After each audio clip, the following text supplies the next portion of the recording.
Hello, my name is Christian Sampson, and I was given the paper of the study of SSD reliability in large-scale enterprise storage and deployments. So first, I want to start with the motivation for this study. Um, Previously, in prior work regarding SSD reliability, it's been largely unexplored, meaning that prior work does not necessarily focus on enterprise storage systems.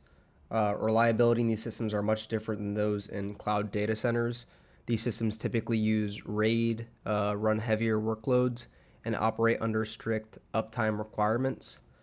Another motivation for this study is previous research missed important characteristics. Previous studies lacked exact details of why drives failed or how repairs were handled. Also, system reliability is key in storage systems. Recent data from previous works was done in labs and controlled environments, while this study was done in the field with multiple pieces of equipment. So this is a data set and methodology. So the data set used in this study is one of the largest of its kind. SSD population was almost 1.4 million drives. They came from 3 manufacturers across 18 models and 12 different capacities. They covered most major flash technologies, including SLC, CMLC, EMLC, and 3D TLC. The data was gathered over a period of 30 months, deployed in NetApp's enterprise storage systems.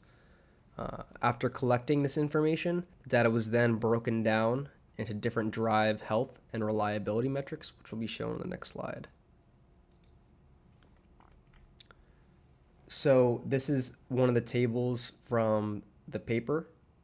As you can see on the left side, there's multiple categories, categories A through D, D being the least impactful and A being the most impactful.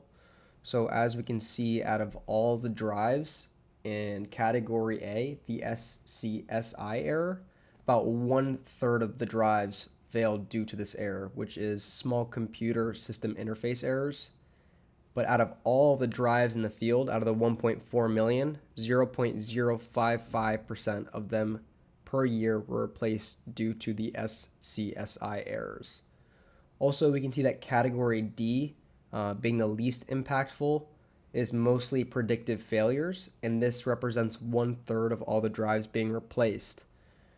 This means that out of 1/3 of the drives being replaced in part D, that they were predictive models, and so there was proactive actions taken. That these drives necessarily did not fail, but they were replaced in order to keep data integrity. So the key findings and takeaways from the studies is that enterprise SSDs are actually highly reliable overall. The total ARR, annual replacement rate, was roughly 0.22%.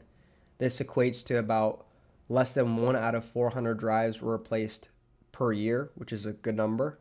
Also, design and firmware are very important.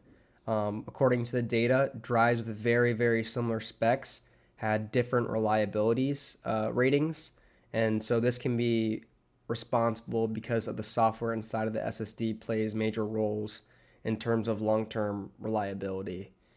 And also, we noticed that 1/3 of the drives that were replaced overall were not necessarily direct failures, but they were proactive actions to prevent data loss.